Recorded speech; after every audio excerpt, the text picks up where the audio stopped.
Glimpse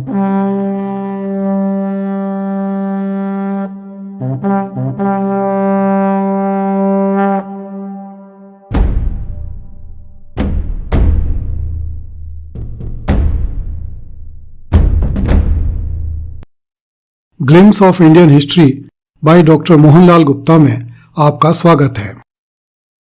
पिछली कड़ी में हमने चर्चा की थी कि जयपुर, जोधपुर, उदयपुर एवं बीकानेर सहित राजपूताना के सभी राज्यों में 18वीं शताब्दी के आरंभ में किस प्रकार कलह मची हुई थी। हिंदू राज्यों में परंपरागत रूप से राजा का बड़ा पुत्र ही राजा बनता आया था, किंतु मुगलों में उत्तराधिकार का निश्चित नियम नहीं था। बादशाह की मृत्यु के बाद शहजादों में खूनी संघर्ष होता था। उनमें से जो भी शहजादा विजयी रहता था वही अगला बादशाह होता था। मुगलों के संपर्क के कारण हिंदू राज्यों में भी इस बुराई ने प्रवेश कर लिया था। यह प्रश्न उठना स्वाभाविक है कि देशी राज्यों में मची इस कलह की चर्चा करने की आवश्यकता क्या है, जबकि इस काल में जोधपुर के राजा विजय सिंह एवं मान सिंह, बीकानेर का राजा गज सिंह, जयपुर का राजा सवाई जय सिंह तथा उदयपुर का महाराणा भीम सिंह ऐसे महान राजा थे जो धरती पर कम ही देखने को मिलते हैं। इन्हें 18वीं सदी में भारत की राजनीति के निर्माताओं की श्रेणी में रखा जा सकता है। इस चर्चा का उद्देश्य केवल यह बताना है भारत के लगभग 550 देशी राज्य मुगलों के चंगुल से छूटने के बाद किन परिस्थितियों के वशीभूत होकर ईस्ट इंडिया कंपनी के चंगुल में फंस गए।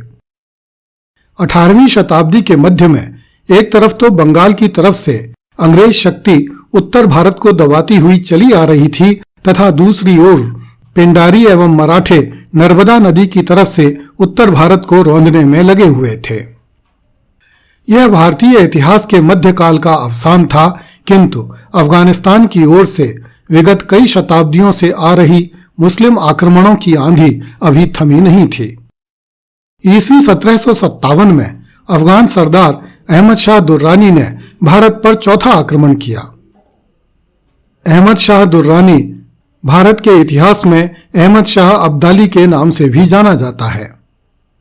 अहमद शाह अब्दाली ने सुन रखा था कि भारत में दो ही व्यक्ति धनाढ्य हैं, एक तो अवध का नवाब शुजाउद्दौला तथा दूसरा भरतपुर का राजा सूरजमल। अतः अहमद शाह अब्दाली भरतपुर के खजाने को लूटने के लिए बड़ा व्याकुल था। अहमद शाह अब्दाली ने बल्लभगढ़, कुम्हेर, डीग, भरतपुर तथा मथुरा पर आक्रमण कर दिया। उसने अपने सैनिकों को आज्ञा दी कि मथुरा में एक भी आदमी जीवित न रहे तथा जो मुसलमान सैनिक किसी विधर्मी का सिर काट कर लाए उसे 5 रुपया प्रति सिर के हिसाब से इनाम दिया जाए। अहमद शाह अब्दाली की घुड़सवार सेना ने आधी रात के समय बल्लभगढ़ पर आक्रमण किया। प्रातःकाल होने पर लोगों ने देखा कि प्रत्येक घुड़सवार एक घोड़े पर चढ़ा हुआ था। उसने उस घोड़े की पूंछ के साथ 10 से 20 घोड़ों की पूंछों को बांध रखा था। सभी घोड़ों पर लूट का सामान लदा हुआ था तथा बल्लभगढ़ से पकड़े गए स्त्री पुरुष बंधे हुए थे। प्रत्येक आदमी के सिर पर उन लोगों के कटे हुए सिरों की गठरियां रखी हुई थी जिन्हें अहमद शाह अब्दाली विधर्मी कहता था। अहमद शाह के सामने कटे हुए सिरों की मीनार बनाई गई। जो लोग इन सिरों को अपने सिरों पर रख कर लाए थे उनसे चक्की पिसवाई गई तथा उसके बाद उनके भी सिर काटकर उसी मीनार में चिन दिए गए। इसके बाद अहमद शाह अब्दाली ने मथुरा पर आक्रमण किया। मथुरा से 8 मील पहले चौमुहा में जाट राजा सूरजमल के पुत्र जवाहर सिंह ने 10,000 जाट सैनिकों को लेकर अब्दाली का मार्ग रोका। 9 घंटे तक दोनों पक्षों में भीषण लड़ाई हुई, जिसमें जाट सैनिक परास्त हो गए। जाटों को भारी क्षति उठानी पड़ी। अहमद शाह अब्दाली तब तक मथुरा में प्रवेश नहीं कर सका जब तक कि जवाहर सिंह के एक भी जाट सैनिक के कंधे पर उसका सिर मौजूद था। समस्त जाट सेना का सफाया करने के बाद ही अब्दाली की सेना ने मथुरा में प्रवेश किया। उस दिन होली के त्योहार को बीते हुए 2 ही दिन हुए थे। अहमद शाह ने माताओं की छाती से दूध पीते बच्चों को छीनकर मार डाला तथा हिंदू सन्यासियों के गले काटकर उनके साथ गायों के कटे हुए गले बांध दिए। मथुरा के प्रत्येक स्त्री पुरुष के कपड़े उतारे गए। जो पुरुष मुसलमान निकले उन्हें छोड़ दिया गया, शेष को मार दिया गया। जो औरतें मुसलमान थीं उनकी इज्जत लूटकर उन्हें जीवित छोड़ दिया गया तथा हिंदू औरतों को इज्जत लूटकर मार दिया गया। उस दिन मथुरा और वृंदावन में इतना रक्त बहा कि यमुना जी का पानी लाल हो गया। अहमद शाह अब्दाली के आदमियों को वही पानी पीना पड़ा। इस पानी से अब्दाली की फौज में हैजा फैल गया और 100-150 आदमी प्रतिदिन मरने लगे। अनाज की कमी के कारण अब्दाली की सेना घोड़ों का मांस खाने लगी।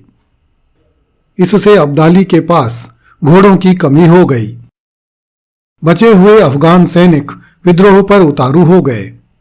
इस कारण अहमद शाह अब्दाली को भरतपुर लूटे बिना ही अफगानिस्तान लौट जाना पड़ा। 4 साल बाद ईस्वी 1761 में अहमद शाह अब्दाली वापस भारत आया। इस बार मराठों और जाटों ने मिलकर उसका सामना करने की योजना बनाई। उन्होंने अब्दाली का मार्ग रोकने के लिए आगे बढ़कर दिल्ली पर अधिकार कर लिया।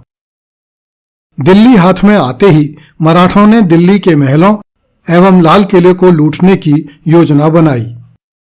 महाराजा सूरजमल के लाख मना करने पर भी मराठों ने लाल किले के दीवाने खास की छतों से चांदी के पतरे उतार लिए और 9 लाख रुपयों के सिक्के ढलवा लिए।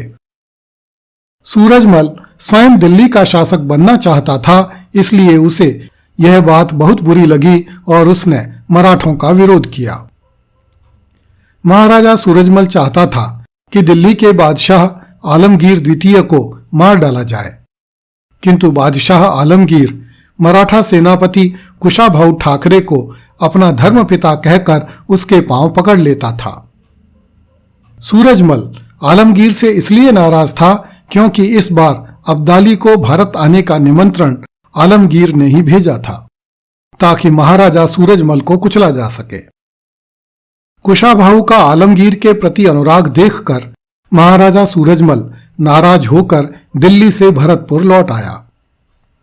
इसके बाद पानीपत के मैदान में इतिहास प्रसिद्ध पानीपत की तीसरी लड़ाई हुई।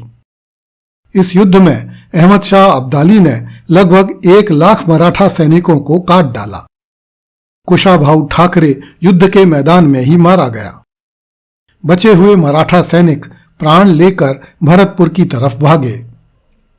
उत्तर भारत के किसान मराठा सैनिकों से बुरी तरह नाराज थे, क्योंकि मराठा सेनाएं कई दशकों से उत्तर भारत के किसानों से अनाज छीन रही थीं।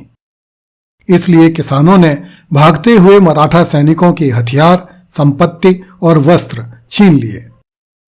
युद्ध की मार से त्रस्त भूखे और नंगे मराठा सैनिक महाराजा सूरजमल के राज्य में प्रविष्ट हुए। महाराजा सूरजमल ने मराठा सैनिकों की रक्षा के लिए अपनी सेना भेजी। उन्हें भोजन, वस्त्र और शरण प्रदान की। महाराजा सूरजमल की महारानी किशोरी देवी ने देश की जनता का आह्वान किया कि वे भागते हुए मराठा सैनिकों को न लूटें। मराठा सैनिकों को मेरे बच्चे जानकर उनकी रक्षा करें। महारानी किशोरी देवी ने मराठा सैनिकों के लिए भरतपुर में अपना भंडार खोल दिया। उसने 7 दिन तक 40,000 मराठों को प्रतिदिन भोजन करवाया। ब्राह्मणों को दूध, पेड़े और मिठाइयां दी। महाराजा सूरजमल ने प्रत्येक मराठा सैनिक को 1-1 रुपया, 1 वस्त्र और 1 सेर अन्न देकर अपनी सेना के संरक्षण में मराठों की सीमा में ग्वालियर भेज दिया। अहमद शाह अब्दाली ने ईस्वी 1757 से ईस्वी 1761 के बीच महाराजा सूरजमल से कई बार रुपयों की मांग की।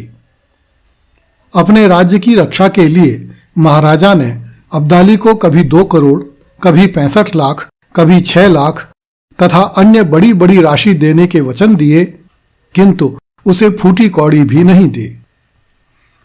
ईस्वी 1761 में अहमद शाह अब्दाली अड़ गया कि इस बार तो वह कुछ लेकर ही मानेगा।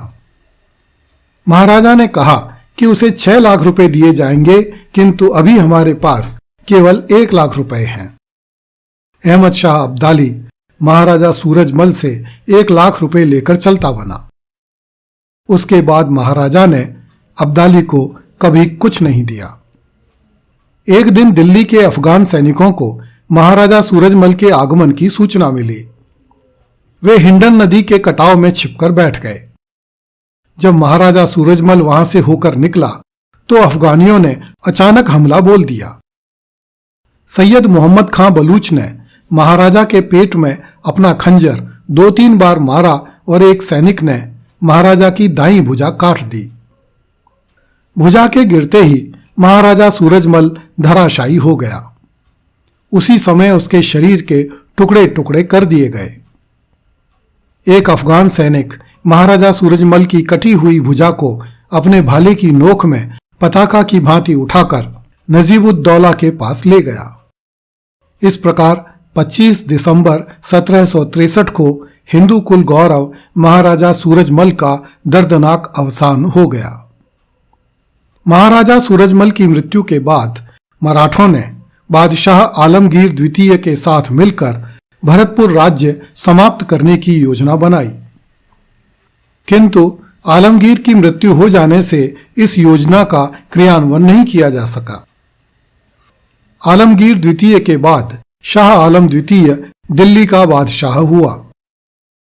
ईस्वी 1784 में शाह आलम की ओर से सिंधिया ने भरतपुर राज्य पर आक्रमण करके राज्य का बहुत बड़ा क्षेत्र दबा लिया। राजमाता किशोरी देवी ने मराठों से गुहार की कि वे जाट राज्य समाप्त न करें। इस पर सिंधिया ने भरतपुर का सारा क्षेत्र जाटों को लौटा दिया तथा जाट राजा मराठों को चौथ के रूप में 2 लाख रुपया प्रति वर्ष देने लगा। ईस्वी 1803 में अंग्रेजों ने भरतपुर राज्य के पास प्रस्ताव भिजवाया कि यदि जाट ईस्ट इंडिया कंपनी से संधि कर लें तो अंग्रेज मराठों के हाथों से जाटों के राज्य की रक्षा करेंगे। इसके बदले में वे जाटों से कोई राशि भी नहीं लेंगे। इस प्रकार ईस्वी 1803 में जनरल लेक और भरतपुर के राजा रणजीत सिंह के बीच संधि हो गई। अंग्रेजों ने मराठों से छीने हुए जाट क्षेत्र रणजीत सिंह को लौटा दिए। यह संधि अधिक दिनों तक नहीं टिक सकी। अंग्रेज सिपाही जाटों के राज्य में गाय मारकर खाने लगे। इस पर महाराजा रणजीत सिंह ने अंग्रेजों को भरतपुर राज्य से बाहर निकल जाने के लिए कह दिया। अगली कड़ी में देखिए, मेहता सालिम सिंह ने जैसलमेर के 3 राजकुमारों को मार डाला। कृपया इस चैनल को लाइक, सब्सक्राइब एवं शेयर करें। जय हिंद।